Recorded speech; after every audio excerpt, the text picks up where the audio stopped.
A blog, not even self-hosted, not even optimized with meta keywords and tags and all that stuff. You're going to gain readers through social media. If you're out on Twitter developing relationships, they're going to come to you and start looking. But I think the other piece of this too, and the reason why you should put a strategy behind it, is that when you start using all those categories, the tags, the keywords, the descriptions, those things get plugged out on Google very quickly. So you're finding both your relationship readers and the ones that are Googling stuff and showing up, which is an important combination. So that's probably the biggest argument for definition at all. If you're going after a target audience, it's just that. But it's a good point about, this is one way to do it, but probably for most people, the second highest traffic driver to my blog is Twitter, and the third is LinkedIn.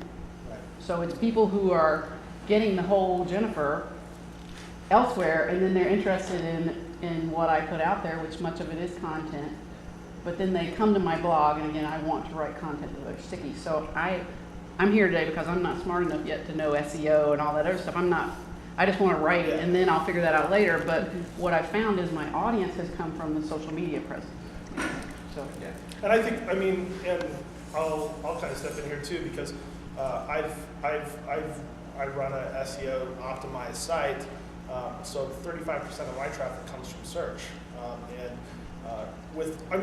I love the idea of gaining readers. I'm looking at those stats; those are important to me. Same time though, RSS adoption, it's like 11%.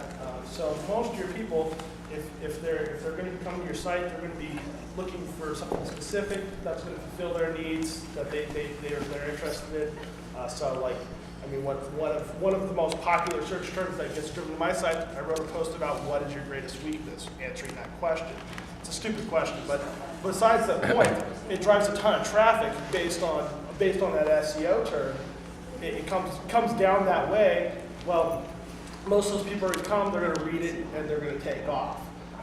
The people that, most people, if they're going to stay on the site, they're going to bookmark it, come back later, and then the ones that do, and I think that's another thing. Email is a very, very popular option. So having an email subscribe option, that's where a lot of my traffic gets driven back to my site as well from readers, because people feel comfortable with getting an email newsletter, but not necessarily setting up an RSS reader, those sorts of things. And I think it's an acceptance that your audience isn't going to be necessarily savvy to that, and you're going to serve them in a lot of different ways.